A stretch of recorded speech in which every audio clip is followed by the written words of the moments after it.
The Chui family code: daughters of the Chui clan shall neither marry merchants nor become concubines. Thus, when the imperial edict bestowing upon me the title of Noble Consort arrived, the great clans believed the new emperor sought to humiliate me.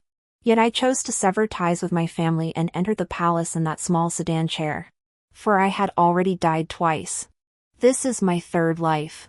Main text: I jolted awake from another nightmare. In the dream, my two past lives played out, while an unnamed voice repeated endlessly, "This is your final chance." I was the eldest legitimate daughter of the Chui family of Qinghe. In my first life, I married Xia Pingqing, whose family had been allied with the Qi's for generations. He used my dowry, leveraged the Chui family's influence, and climbed the ranks step by step with essays I had written. Meanwhile, I endured 10 years of torment under my mother-in-law in the Xia household. In the end, my own sister, Chui Shuran, sent me, languishing on my sick bed, to my death with a cup of poisoned wine. She leaned in with a venomous smile, "Sister, what good is everyone saying you're better than me? In the end, I'm the one who won." Only then did I realize that beneath her outwardly docile and obedient facade, she had always seethed with jealousy toward me, longing to see me gone. My spirit lingered for 7 days, witnessing Xia Pingqing frame the Chui clan for treason. He used the Chui family's 268 lives as his final stepping stone. Except for Chui Shuran. She escaped punishment for her meritorious report and became Xia Pingqing's chancellor's wife. Filled with resentment and bitterness, I was reborn back to the day of my betrothal to Xia Pingqing. This was my second life. Kneeling before my father, I pleaded, "Father, your daughter does not wish to marry." Father asked in puzzlement, "The Xia family has been our close ally for generations. Pingqing excels in learning, appearance, and character. Why do you refuse?" I truly could not articulate a reason for my refusal. Even though I felt no affection for him. Father frowned, "Do you perhaps despise the Xia family for their decline? To abandon them for wealth is disloyal and unworthy of a noble person." I slammed my head hard against the floor. "I will not marry." Enraged by my inexplicable defiance, Father subjected me to the family's disciplinary law. The blows from the board on my waist were excruciating. Yet compared to those 10 years in the Xia household of my past life, and the agonizing pain after my death, it was nothing. Father still demanded my marriage. Only by threatening suicide, disregarding all propriety and upbringing, did he temporarily relent. Soon after, an imperial edict arrived from the palace, ordering my appointment as imperial consort. The previous dynasty was incompetent. The late emperor had originally run a security agency before being forced into banditry. Who could have imagined he would seize the throne within a decade? Yet none of the great clans would pledge allegiance to the new regime. The crown prince had only recently ascended the throne, and the palace held but one empress. They likely sought to forge alliances with the aristocratic families through marriage. Yet they may not have known that the Chui family creed forbids marrying merchants or becoming a concubine. Unfortunately, in my father's eyes, this new ruler fulfilled both conditions. Thus, he felt profoundly humiliated and demanded I take my own life to preserve the Chui family's honor. Having barely earned another chance at life, I naturally refused to die this way. Kneeling on the floor, I clutched the hem of my father's robe. "Father, must you force your daughter to death?" He feigned resignation with a sigh, then grew furious. "Had you married Pingqing long ago, none of this would have happened. But what good would such a life be compared to death?" Perhaps my earlier defiance had finally enraged him completely, for he showed not a shred of paternal affection. He coldly summoned the steward. "Qingwen, since the eldest daughter refuses to act, you shall see her off." I froze in place, a chill rising from my feet. Mother gasped, "Have you lost your mind?" Eldest brother pleaded, "Father, you must not." My younger brother clung desperately to his leg, begging for mercy. My gaze instinctively fell on Chui Shuran. A faint smile touched her lips, yet she too knelt before him, her voice steady. "Father, is my sister truly more important than the Chui family's century-long reputation?" In the end, I died. As the white silk cord tightened, suffocating me, my chest felt as though it would burst. That was my boundless resentment and bitterness. In this life, I never witnessed the Chui family's end. But I doubt it was pleasant. For scholars across the land praised my integrity. They said the imperial family had driven the Chui clan's finest daughter to death. The rift between the aristocratic houses and the imperial court only deepened. After my death, father stood before Xia Pingqing, his face heavy with regret. "Heaven's ways are unjust," he said. "It's like an ant trying to shake a tree." Xia Pingqing wore an expression of righteous indignation. "A clear and prosperous era will surely come." I couldn't help but find it amusing. One might think the world was currently a wasteland of suffering, its mountains and rivers in ruins. In truth, the new emperor was indeed a wise ruler who ushered in a genuine era of clarity and prosperity. But this had nothing to do with my stubbornly traditional father or the relentlessly ambitious Xia Pingqing. It was a pity I wouldn't live to see it. My second life was lived with such haste and futility, leaving behind only a worthless posthumous reputation. When I opened my eyes again, I found myself back at the day when the Xia family came to discuss the marriage. Exactly like the previous 2 lives, Lady Xia arrived at our doorstep, smiling warmly. She was so dignified and kind, showing none of the harshness she would later display. Back then, my mother told me that though the Xia family had fallen on hard times, the Chui family would prepare a generous dowry for me. With the Xia household consisting only of a widow and her orphan son, I wouldn't have to worry about managing the inner quarters. Who could have imagined that after I married in, Lady Xia would change her demeanor? She accepted my dowry but was extremely stingy with me, claiming that Xia Pingqing would need funds for many things in the future. With no servants in the Xia household, I had to wash their clothes even in the depths of winter, until my hands swelled and ached. Every day I had to stand in my mother-in-law's chambers to observe etiquette.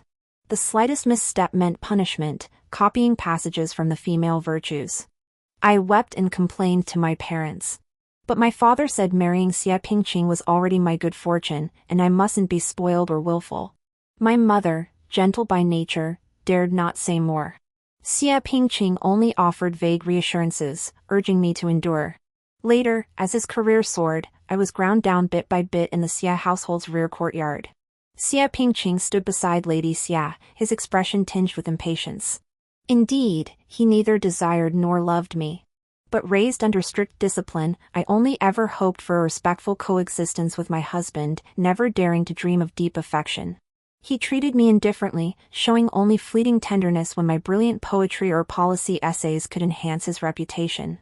This lifetime, without me or the Chui family, I'll see just how far he can go. After the Xia family visited, father broached the subject of marriage. Knowing stubborn refusal was futile, I feigned compliance. Then I secretly bribed a physician to fake a severe illness. The doctor declared my vital energy damaged, predicting a short life and barrenness. I used this to reject the Xia match. Father hesitated, as expected. Yet Xia Pingqing returned, declaring he wouldn't abandon me over this. He even stated that at 40, still childless, he would take a concubine. Father's gaze toward him brimmed with affection and admiration. But he still hesitated. My doubts deepened. With Xia Pingqing speaking so plainly, his hesitation surely wasn't concern for me. After all, he hadn't cared much in my first life.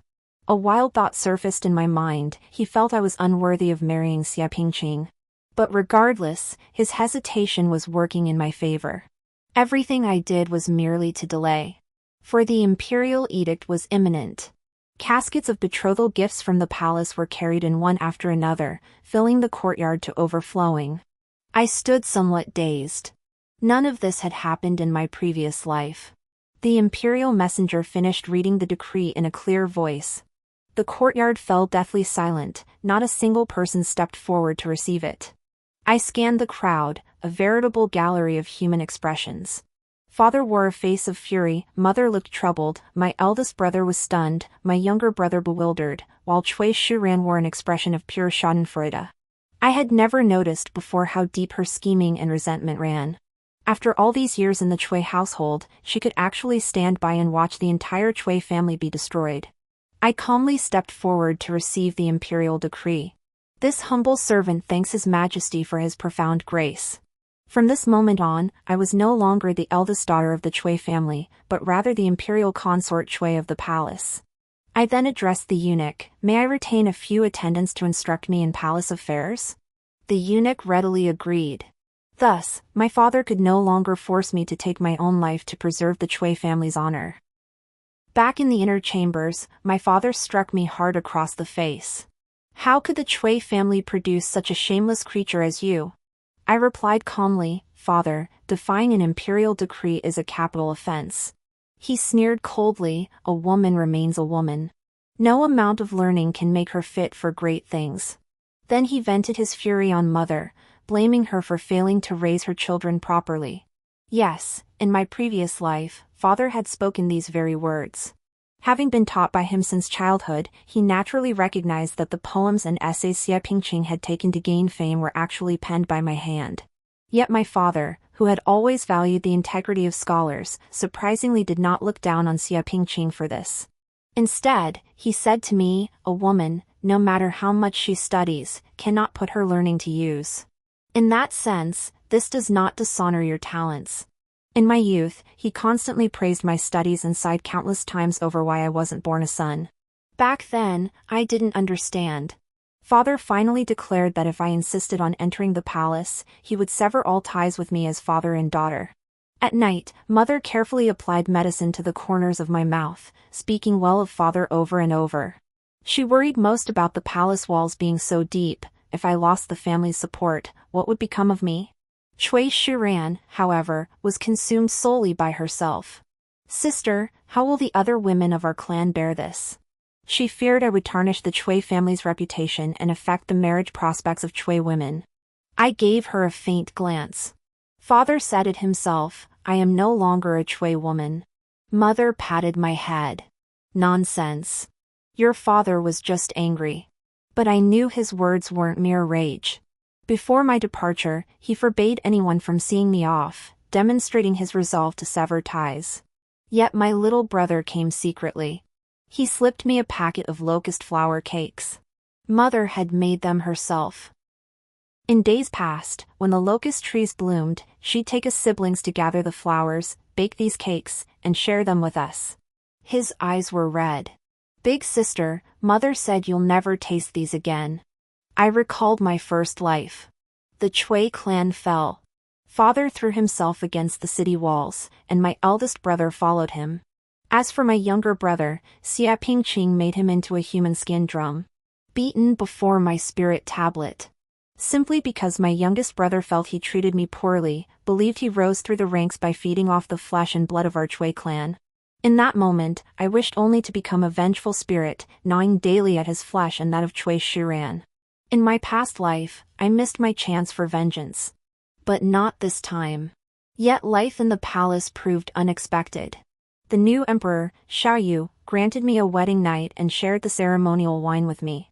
His features held a sharp intensity, yet his words were cautious and measured. The decree was issued by the Empress Dowager behind my back. Upon hearing of my distress over the aristocratic families, she devised this solution. She doesn't know the Chui family's ancestral teachings. "I know this is unfair to you, but from now on, we are family. The Empress and the Dowager Empress may be uneducated, but neither harbors ill will. The aristocratic families always say he came from humble origins, seized the throne unjustly, and lacks both learning and propriety. Yet our first meeting brought me warmth I'd never known in either lifetime." As we retired for the night, he whispered softly in my ear, "Fear not. I shall treat you well." My mind drifted back to my wedding night with Xia Pingqing.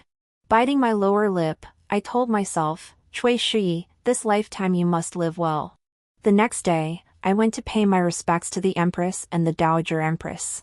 Upon arriving at Fengzhou Palace, I found the Dowager Empress was also present. The palace interior was simply furnished, even somewhat haphazard. The Empress and Dowager Empress, however, were dressed in their finest, seated formally, their expressions not particularly cheerful. Yet the excessive accumulation of gold and silver made the taste rather questionable. I curtsied to them, but for a long while, I heard no command to rise. As a woman from a distinguished family, I had been raised with strict etiquette and would not falter or make a fool of myself. But the Empress and the Dowager Empress showed me no kindness, and my days ahead would surely be far from easy. This life of mine seemed destined to be difficult. Only after a palace attendant cleared their throat did the Dowager Empress speak. "Oh, rise, rise.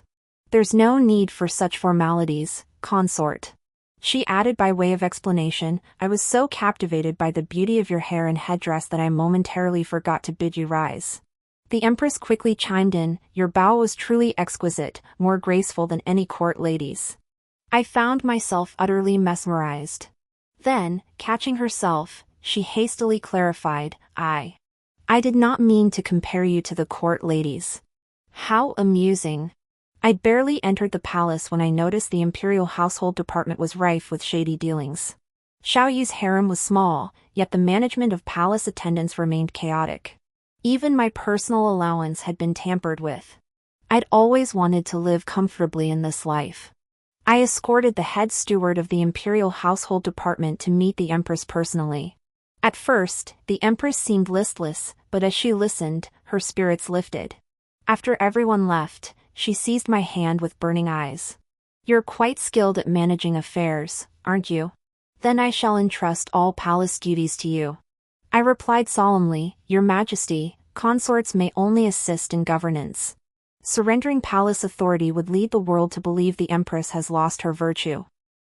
Her eyes dimmed instantly. My father always said being Empress wouldn't be troublesome at all. Her father had fought alongside Xiao Yu to establish the empire, so she was destined to be Empress. But to ensure my own well-being, I had no choice but to take matters into my own hands. When Xiao Yu arrived, I was still teaching the Empress how to read the accounts of the imperial household department. She was simply too prone to daydreaming. She said her parents had been open-minded, letting her follow her own path from childhood. She could wield a sword, ride horses, and had even accompanied her father into battle. Yet she knew nothing of managing a household. Xiao Yu watched the Empress's miserable expression and laughed heartily. Now the Empress shares this burden with me.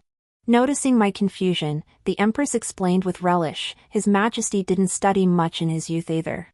Now he's forced to attend lessons daily under the Grand Tutor. Yet Xiao Yu shifted his tone abruptly. I hear the Cui family possesses profound scholarly heritage. Might I also seek guidance from the imperial consort? My eyes lit up, I knew my chance had come. Xiao Yu had added 3 years of special imperial examinations, but the aristocratic sons refused to participate. I was somewhat surprised. Your Majesty, I thought you considered the aristocratic families merely beneficiaries of their ancestors' fortunes. Xiao Yu smiled faintly. Military officers have their uses, and civil officials have theirs. Sons of humble families are excellent, but the aristocratic families have their own strengths. I recommended Wang Wenyan, the youngest son of the Wang family. The Wangs were relatively open-minded among the aristocratic clans, and as a late-born son, Wang Wenyan was raised with less strict discipline, possessing a free-spirited nature. Send someone to persuade him, then prod him a bit, perhaps by suggesting he might worry about failing to outshine scholars from humble backgrounds, and he would surely enter the examination secretly. Once he does it once, he'll do it again. Xie Pingqing was deeply concerned about his reputation and had always presented himself as indifferent to fame and fortune.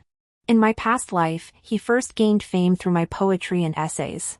Only after repeated summons from the palace did he finally accept an official post. Without passing the imperial examinations, he was exceptionally favored.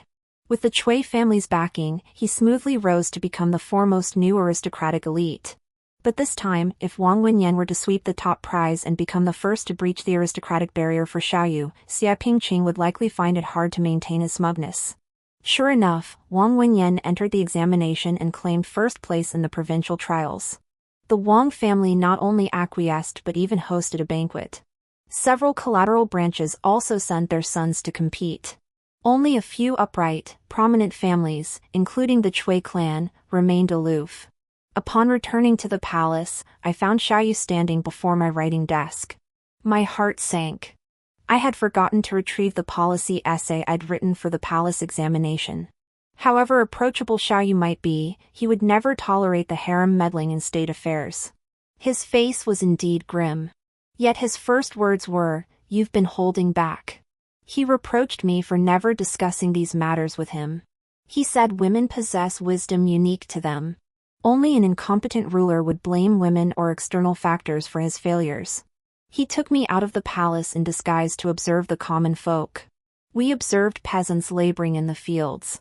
He explained that this year's imperial examination question, "The ruler is light, the people are the foundation," embodied this principle. This was the reason the previous dynasty collapsed. It was also the lifelong aspiration he and his father pursued. As he spoke, his eyes shone with fervent conviction. Though my first life spanned a mere 10 years, even secluded within my chambers, I knew the empire was at peace and its people content. Yet Xia Pingqing still looked down on him inwardly. Because of Xiaoyu's humble origins, because of his humility in welcoming scholars, they held themselves in high regard. Only now do I understand how laughably stubborn and prideful the aristocratic family's rigid ways truly are. But upon returning to the palace, we suddenly encountered assassins. Xiaoyu ordered the guards to protect me, yet failed to notice the gap left behind him. In that critical moment, I rushed toward him, but he spun around to shield me, taking a blade to his arm. He held me tightly, his expression betraying a panic I'd never seen before. He murmured softly, "I cannot harm you again." "What?" I asked, puzzled. "Nothing." Xiaoyu and I grew ever more in sync. Yet, over a year after entering the palace, I still hadn't conceived. Neither had the Empress. Naturally, she couldn't. For she and Xiaoyu had never consummated their marriage. Her beloved had died on the battlefield. Her father declared their family must send a daughter to the palace. She thought, then she would go. But she knew Xiaoyu too well. She'd scolded him like he was her younger brother. On their wedding night, they just stared at each other, unable to take that final step. She often told me that if I ever wanted to be empress, she'd leave the palace and live freely. But I knew that wasn't possible. Her father commanded a powerful army. Only with her on the empress's throne could both the Xiao clan and his family feel secure. When ministers proposed expanding the harem, Xiaoyu rejected it, citing discontent among the aristocratic families. When he mentioned this to me, I replied, "Your Majesty, to swiftly win hearts and minds, holding a selection of consorts is indeed the best method." He stormed off in anger. I was utterly baffled. The Empress learned of this and gently tapped my forehead with a smile. "What on earth do you take him for?" I froze. Seeing my blank expression, the Empress lowered her voice. "Shuyi, he likes you. But this life wasn't meant for romance." I regarded Xiaoyu as a kindred spirit. The essay that supposedly earned him favor in my first life was my own blood, sweat, and tears. Xiaoyu spent 10 years bringing every word to life, executing them even more brilliantly than I had envisioned. Though my life felt utterly worthless, I remained grateful he had achieved the peaceful world I longed for. In the end, Xiaoyu refused to participate in the imperial selection. Yet ever since the Empress pointed it out, I always felt uneasy whenever I saw him. In my first life, Xiaoyu and I had never shared romantic affection. The Cui family certainly never taught such things. Despite reading countless books and living 2 lifetimes, I still didn't understand what it felt like to like someone. When Xiaoyu looked at me, it was always as if he were gazing upon a lost treasure found again. Was this what they called liking someone? That year, Xia Pingqing withdrew from the imperial examinations. Because the previous year's top scholar wasn't Wang Wenyuan, but his cousin Xia Pinwen. He entered the Hanlin Academy, the dream of every scholar. Xia Pingqing could never tolerate anyone overshadowing his brilliance. Yet in the end, he ranked only 2nd class. Rumors swirled among the common folk. The imperial consort once discussed marriage with young Master Xia. The emperor took offense and deliberately suppressed his ranking. Otherwise, how could a scholar of Xia's extraordinary talent fail to pass? The emperor merely puts on a show to appease the aristocratic families. There won't be another instance like last year, where both the top scholar and the 3rd-place scholar came from noble houses. Xia Pingqing himself likely couldn't fathom why he hadn't made the first-class list. Convinced I had sabotaged him, he sought to pressure Xiaoyu through public opinion. He didn't know I'd recommended several examiners to Xiaoyu. They were all sincere, loyal officials who would deem Xia Pingqing's essay overly ornate and superficial. I intended to extinguish Xia Pingqing's path to high office more thoroughly. In truth, what truly impressed Xiaoyu in my previous life was that policy essay I had no choice but to attribute to Xia Pingqing. It was also the prestige of the Cui clan among scholars across the land. Now that Xia Pingqing had lost everything, he could never again earn Xiaoyu's favor. This imperial examination focused on practical matters, assessing views on water conservancy, agriculture, and taxation. Though the aristocratic sons excelled in scholarship, they remained ignorant of the common people's and the emperor's concerns.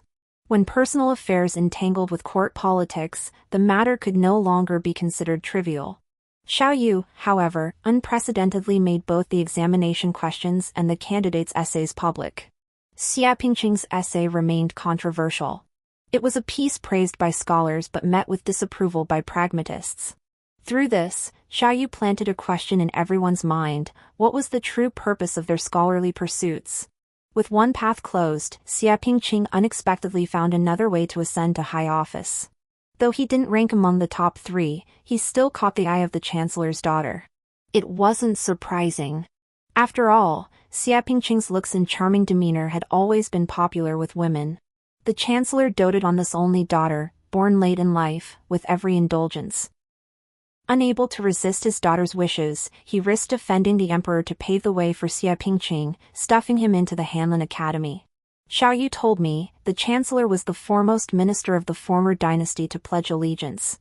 I must show him courtesy. He remained constrained within the court.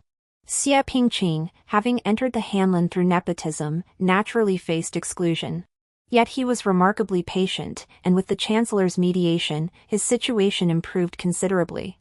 I furrowed my brow slightly. Xiao Yu hesitated, stammering, "What do you think of this man?" What did I think?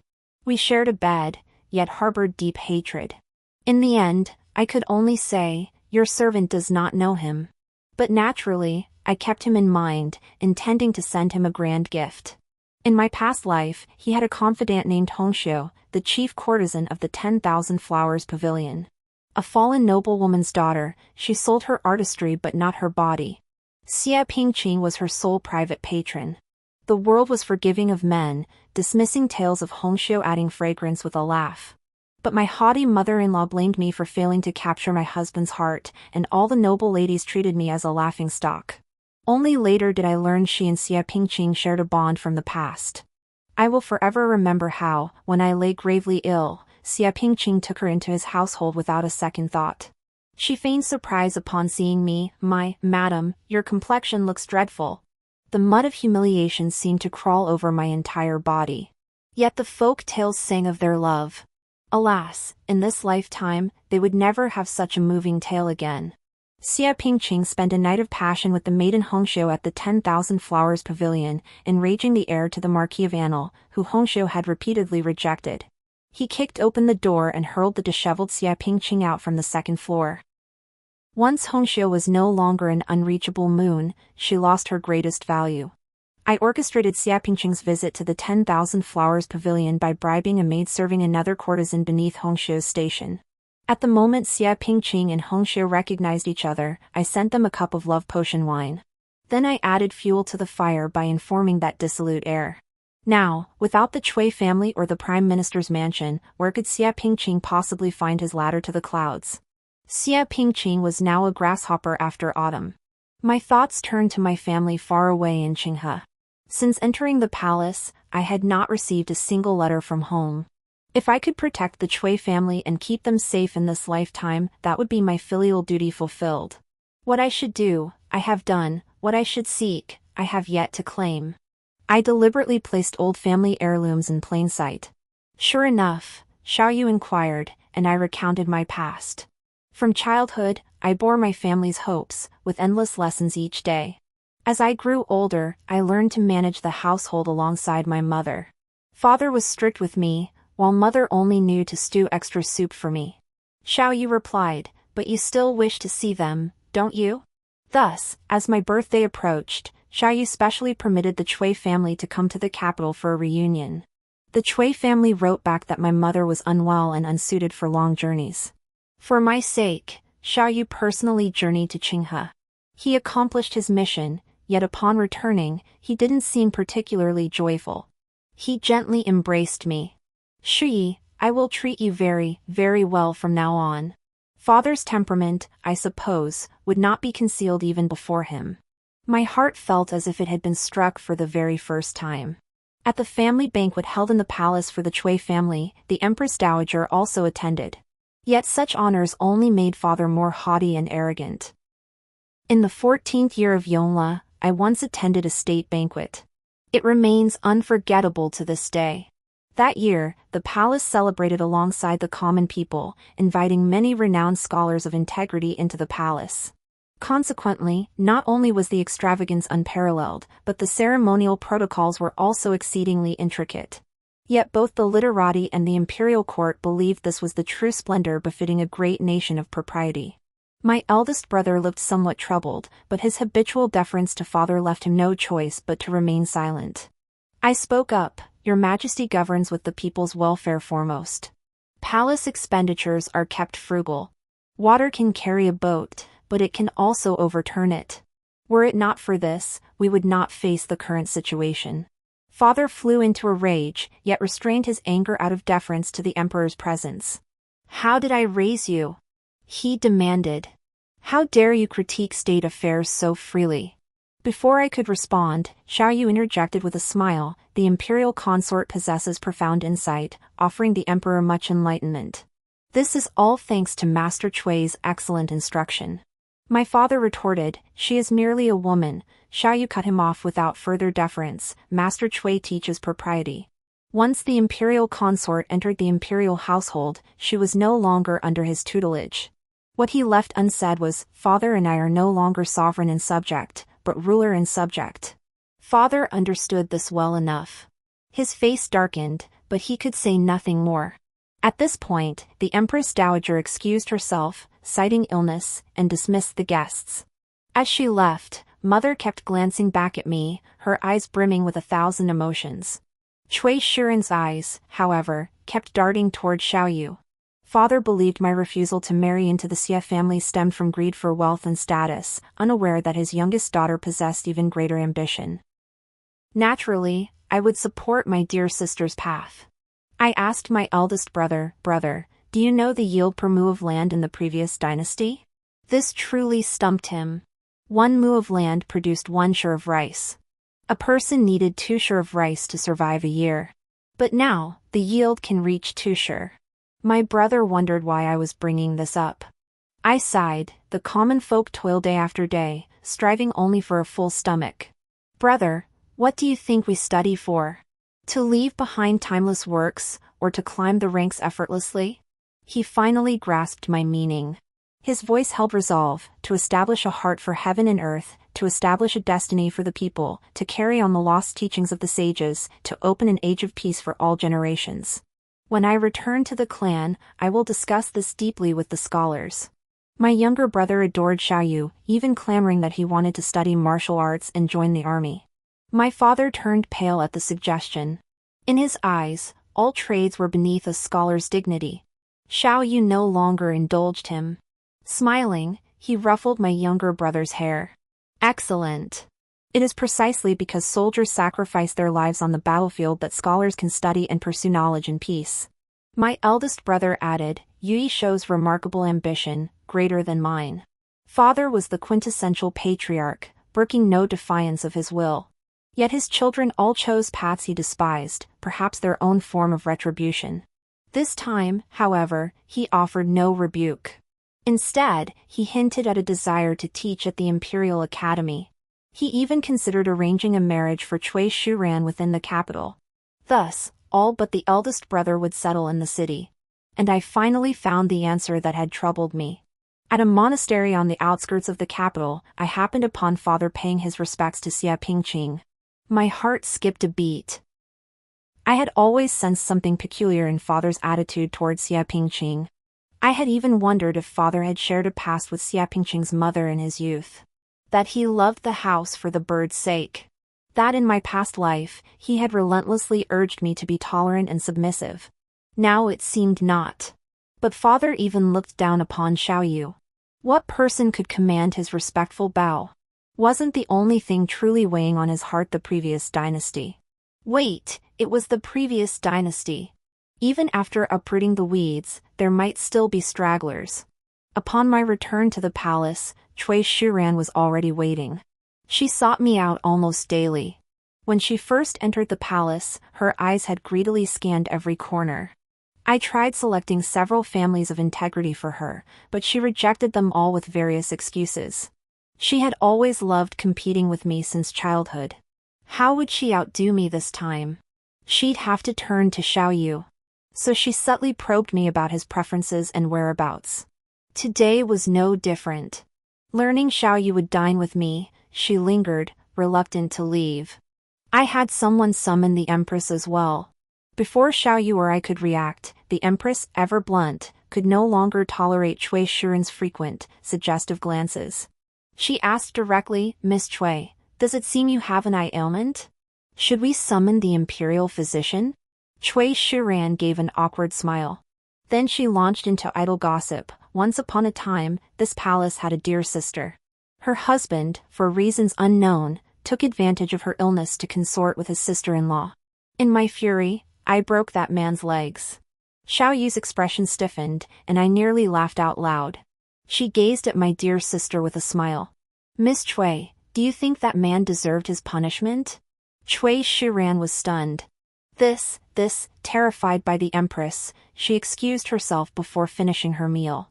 Rumor had it she suffered nightmares all night long. I sneered inwardly. That was nothing. That night, however, Xiaoyu pinned me down and ravaged me relentlessly. "Cui Shiyi, I'm picky too. Instead of seeking the Empress, seek me. I guarantee your satisfaction." When I next saw father, I tested him with Cui Shiren's marriage prospects. A renowned scholar of integrity, a powerless noble, or a military commander holding significant influence in the court. To my surprise, he favored the latter. Even though that general came from the ranks, was uneducated, and had an unattractive appearance. His ambition was truly immense.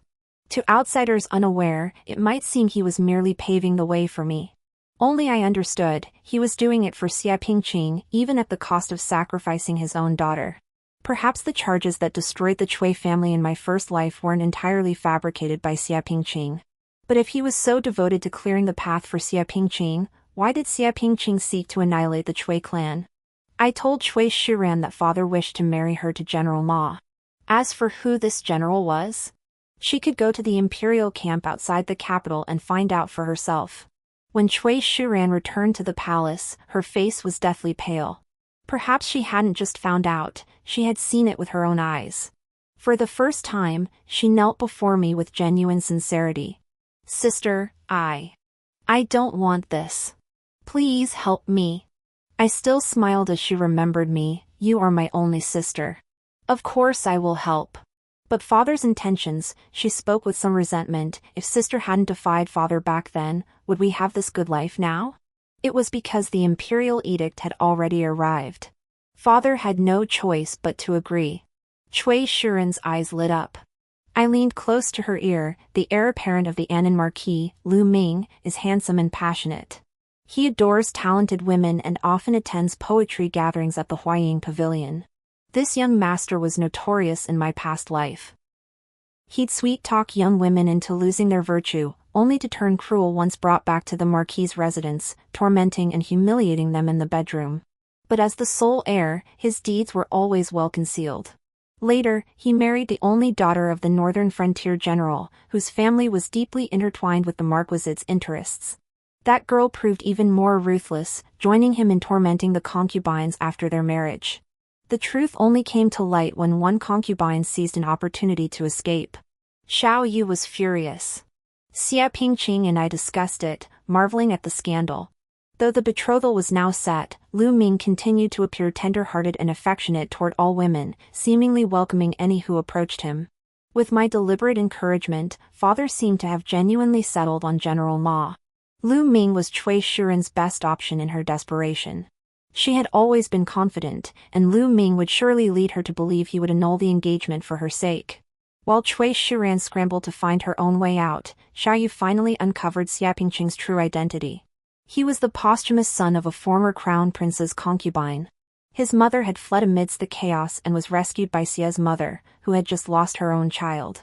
Everything clicked into place instantly. Father must have known all along. He saw Xie Pingqing as the embodiment of his entire attachment to the former dynasty. He believed that was the true lineage, and what he was doing was merely setting things right. The last surviving bloodline of the former dynasty was naturally far more precious than me. As a woman, I could not fulfill his ambitions, could not secure his place in history, nor even carry on his bloodline. His insistence that I marry Xie Pingqing was merely to provide a convenient and effective means of supporting him. How laughable that in my previous life, I believed Xie Pingqing had merely leveraged my connection to the Cui family to rise swiftly. But in truth, even without me, father would have mobilized the entire clan to pave his path. Now that I know the truth, I feel only deeper bitterness and resentment. Xiao Yu gently embraced me. If it were only him, I promise the Cui family can be spared. Having uncovered the hidden truth, Xiao Yu planned to bide his time, waiting to purge the remnants of the former dynasty completely. But as the investigation deepened, it unearthed a shocking secret. Xie Pingqing was not the bloodline of the late crown prince. It was that concubine who had committed adultery. I couldn't wait to see the look on father's face when he learned the truth. For the sake of this bastard son, in the first life he ruined mine, in the second he took my life, and in the third he planned to sacrifice another daughter. As for Cui Shuran, she proved far more capable than I had imagined. She was pregnant. By custom, she should have been carried into the mansion in a sedan chair to become a concubine. But the Annan Marquis household had to preserve the Cui family's and the imperial consort's dignity, while also not breaking faith with the general's mansion. Father never dreamed Cui Shuran would do such a thing. Cui Shuran knelt on the ground, weeping and speaking incoherently. Your daughter was wrong. Your daughter truly knew nothing. Father struck her down with a slap, then shoved her onto mother. What a fine daughter you've raised. Children aren't born from a woman alone, and raising them isn't solely a woman's duty. Yet when trouble arises, it seems men bear no responsibility. I brought them to see Xiao Yu, where the Marquis of Annan and his son were also present. I spoke calmly. Your Highness, my sister claims she knew nothing. What is your explanation? Cui Shuran hadn't expected me to expose her so directly, her face drained white with shock. The heir to the Annan Marquis' expression darkened. Mutual affection and secret trysts were one thing, deceiving the Cui family's legitimate daughter, the imperial consort's own sister, was quite another. He immediately produced Cui Shuran's handwritten letter and handkerchief as evidence. Her father was so enraged he could barely stand. I failed to raise my daughter properly. I leave her entirely to the Marquis' household for punishment. Cui Shuran threw herself at my feet. Sister! Sister, save me! I looked at the Marquis of Annan. What is your decision, Marquis? The Marquis of Annan stated he had already negotiated with the general's household. He would take Cui Shuran as a secondary wife, but the general's household insisted she enter their household first. Fair enough. Cui Shuran exhaled a long breath of relief. She must have felt she'd won her gamble. Little did she know what kind of defeat awaited her. This affair couldn't be concealed. Xiao Yu, fearing it would tarnish my reputation, tried desperately to suppress it. But I said it wasn't necessary. When a person dies, the lamp goes out. All empty fame becomes meaningless. But Cui Shuran, I want the entire world to know what kind of person she is, and how she entered the Annan Marquis' residence. I want her to never hold her head high again in Dingjing's high society. Xie Pingqing must have lost his mind. He no longer proceeds with the measured caution of his past life. For a throne that never belonged to him, he has allied with traitors from the previous dynasty and colluded with the Northern Viet. This news was brought by the young man once cherished by the Empress. Years have passed since their last meeting, and neither of them are the young boys and girls they once were. He hadn't died. He'd merely played along, going undercover in Northern Yu. When Xiao Yu told me, the Empress still didn't know. He dared not speak. He feared she'd immediately whip him. I had to make the trip for him. The Empress froze, then her eyes instantly reddened. He's not dead? That's truly wonderful. Beyond that, nothing else mattered to her. The Empress wept and laughed, insisting I stay the night to hear her story. Lately, I'd grown drowsy and easily fatigued, repulsed by the smell of oil, my menstruation overdue by more than a month. Seeing the fish on the table, nausea surged again. The Empress's eyes lit with delight. Summoning the imperial physician confirmed my pregnancy. I felt dazed. I didn't know if I could be a mother. This is truly a double blessing. Hurry and tell the Empress Dowager and His Majesty. I stopped her, saying it was too late tonight and I would tell Xiaoyu myself tomorrow. The Empress smiled slyly. But the next day, before I could speak, Xiaoyu announced he would personally lead the imperial army into battle. I swallowed the words on my lips, my brow furrowing.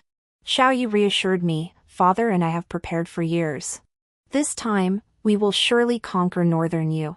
As for the capital, I'm merely letting them have their moment." Even as Xiaoyu prepared to depart, I still hadn't told him about my pregnancy. All these days since entering the palace, he had stood behind me. I couldn't burden him. I had to ensure he had no worries. After Xiaoyu departed, storm clouds gathered over the capital. In the name of the Empress Dowager, I summoned my father to the palace under false pretenses. Upon seeing me, he frowned and immediately scolded, "Why are you here, Your Majesty? This is most improper." I curved my lips. Far more proper than a traitor plotting rebellion. His face paled. "What do you mean?" I pressed on, "Is bloodline truly so crucial in your eyes? The previous dynasty's bloodline alone is considered legitimate. Does that mean a daughter who cannot continue that line deserves to be sacrificed?" His expression darkened. "How dare you!" I waved my hand, summoning former servants of the Eastern Palace from the previous dynasty and Xia family retainers. I recounted Xia Pingqing's origins in detail. His face grew increasingly ashen, turning deathly pale until he collapsed, drained of strength. Shaking his head, he muttered, "Impossible. This cannot be." I replied coldly, setting aside that he isn't of the previous dynasty's bloodline, how could someone who colludes with the Northern Viet possibly be fit to be emperor? Father's eyes widened. What collusion with the Northern Viet? I looked at him with scorn. I wasted no more words. Hand over the list of traitors, and I may spare the innocent members of the Chui clan. He raised his head. The Chui clan will never align with traitors. I gave a cold laugh. Then from this moment on, you, my elder brother, shall be the clan head of the Chui family. I placed my father under house arrest. I never expected much from him anyway. Xiaoyu's spies had already uncovered most of the truth. I merely gave him one final chance out of gratitude for his upbringing. Half a month after Xiaoyu's departure, likely already engaged in battle with the Northern Viet, Xia Pingqing led the rebel forces in revolt. They advanced smoothly, breaching our defenses. The Empress Dowager, the Empress, and I confronted him in the Grand Hall. Xia Pingqing, flanked by loyal retainers, gloated triumphantly. "The throne hall is now under my control. As the orphaned heir of the late Crown Prince, I shall restore order today." He turned his gaze to me. "Cui Shiyi, you were destined to be Empress. Do you regret it?" The Empress whispered to me, "Didn't you never want to be Empress?" Whether I desired the position was beside the point, she truly wasn't suited for it. The Empress Dowager clapped her hands. The commander of the Imperial Guard suddenly turned his sword towards Xia Pingqing. The guards instantly surrounded them. Xia Pingqing roared in fury, "Qinwen." Commander Qing replied, "Of us 12 brothers, all but me died protecting the late Crown Prince's family. My debt of gratitude is paid. This life was saved by His Majesty on the battlefield." Xia Pingqing suddenly burst into laughter. "Fine. Very well. Let the Empress Dowager, the Empress, and the Imperial Consort join me in my grave. I may lose, but Xiaoyu won't win either." Hearing this, our expressions darkened. The wet nurse beside the Empress suddenly knelt with a thud. "Your Majesty, this servant is guilty. I was a spy for the previous dynasty. But I watched Your Majesty grow up. You never treated me as mere servant, how could I bear to poison you?" Her body went limp as she spat out a mouthful of blood. Loyalty and righteousness cannot coexist. I shall take this poison myself. The Empress screamed, "Nanny!" Her gaze turned hateful towards Xia Pingqing. She snatched a guard's sword nearby and hurled it at him. Before Xia Pingqing could react, he let out a scream and collapsed. The blade pierced his thigh, blood gushing forth instantly. I declared loudly, "Xia Pingqing, your birth mother committed adultery." Former palace attendants and servants of the Xia household can all testify to this. Panic and humiliation flashed in Xia Pingqing's eyes, yet he showed no surprise. He knew. So in his past life, he hadn't merely used the Cui family as stepping stones. He understood their support stemmed entirely from his birthright. Secrets never stay hidden forever. Once his father learned the truth, retribution would follow. Xia Pingqing struggled to rise despite the agony, but before he could stand upright, an arrow pierced his heart. It was Xiao Yu. He descended from the sky clad in armor. Upon learning of Xia Pingqing's defeat, my father took his own life. He said he had been blind. His regret, from beginning to end, was that Xia Pingqing was not of the former crown prince's bloodline. He had followed the wrong man. So I told my eldest brother what his revered father had truly done. His Majesty, in his mercy, spared the Cui family's innocent members, but he is unworthy of entering the Cui ancestral hall. My brother's face flashed with reluctance. I smiled. He colluded with Xia Pingqing. Did he ever consider me? Did he ever consider our entire clan? Did he ever feel reluctance? Were we meant to sacrifice ourselves for his so-called righteousness? My eldest brother said no more. Cui Shuran had sent her token many times seeking an audience with me, but I had suppressed it each time. Now that all matters were settled, she remained my final unresolved concern. Her face bore wounds, and the moment she arrived, she lunged toward me. A palace attendant pushed her away. Our consort is with child. The crown prince's wife should take care. A flash of envy and resentment crossed Cui Shuran's face. She lowered her head. Sister, you are truly blessed. Little sister, however, is doomed.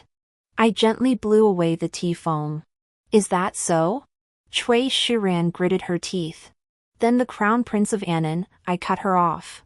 Little sister, this is the path you chose. You must walk it, even if you have to crawl. Cui Shuran froze, then snapped back. You knew all along, didn't you? You ruined me. I curved my lips. And what of it? I'll tell His Majesty of your venomous heart. I smiled faintly. His Majesty says it's too merciful of me to let you bear the title of Crown Prince's consort. Cui Shuran was utterly dumbfounded. Why? I'm your own sister. Yes, in my past life, I was her own elder sister. I replied meaningfully, perhaps because you owed me from my past life. The Empress Dowager, having reclaimed her young lover, couldn't wait a moment longer to stray. Xiao Yu arranged for her to fake her death and leave the palace. He would assume the post of Northern Frontier Commander, and the Empress Dowager would accompany him under a new identity. Before departing, the thought of never again being tormented by court affairs thrilled her so much she couldn't sleep. She even held my hand in front of Xiao Yu and said, "The palace truly is dull. Being empress is no fun either. When you grow tired of it, bring my godchildren to the north to find me." Xiao Yu gave a forced smile. That day will never come. The empress pouted and left, still beaming with joy. A kingdom cannot exist without an empress, so Xiao Yu naturally crowned me as his consort. With my pregnancy confirmed, everything had to be expedited. Xiao Yu ordered me to enter through the central palace gate. This was a privilege reserved for the Empress Dowager. Yet, having conquered Beiyue and purged the traitors of the former dynasty, the ministers now held Xiao Yu in even greater awe. None dared to voice dissent. Xiao Yu and I received the homage of all officials together.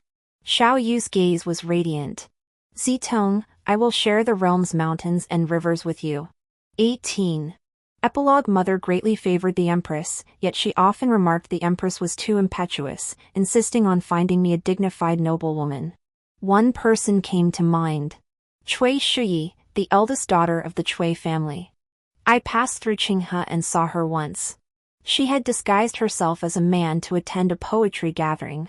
In a back alley, I overheard her lamenting how unjust this world was to women. A fleeting glimpse. Yet I paid it no mind. Only now, recalling it, did I find myself murmuring her name. The Empress Dowager, acting on her own authority, sought to make her an imperial consort. I dispatched men to intercept the imperial decree, only to receive news of her suicide. Only then did I learn, the daughters of the Chui clan do not become concubines. I should never have coveted her, never humiliated her. I felt profound remorse, showering the Chui family with favor. Yet I had nurtured a wolf. Her father sought to support Xie Pingqing in seizing the throne. Only when dealing with the Chui family did I learn her father had killed her all those years ago. I lay awake night after night. I searched for anything related to her. 10 years after her death, I fell in love with her. Heaven must have heard my prayers, for I was reborn. This time, accompanying the Empress Dowager's imperial decree was my betrothal gift. I would give her everything she deserved. She truly was a wonderful girl. She helped me, helped the Empress. Yet she did not love me, she only sought a transaction. She saved me, and I feared losing her once more. I nearly gave myself away. I believed we still had ample time in this life. She bore the crown prince. I crowned her holy empress, granting her joint rule. The ministers, of course, argued fiercely. But I had laid the groundwork long ago. I never forgot the sorrow in her eyes from my past life. She possessed talent and ambition, she shouldn't be confined to the harem. Only an incompetent emperor fears women and distrusts imperial in-laws. Much time passed before I finally confessed to her, trembling, that I had lived again. In my past life, I had indirectly caused her death. She froze for an eternity, then suddenly tears fell. She said this was her second life. And when she spoke of her first life with such calmness, my own eyes stung. She gently embraced me. How wonderful! So there was someone who loved me, even when I didn't know it. The story ends here. Thank you all for your company. See you in the next chapter.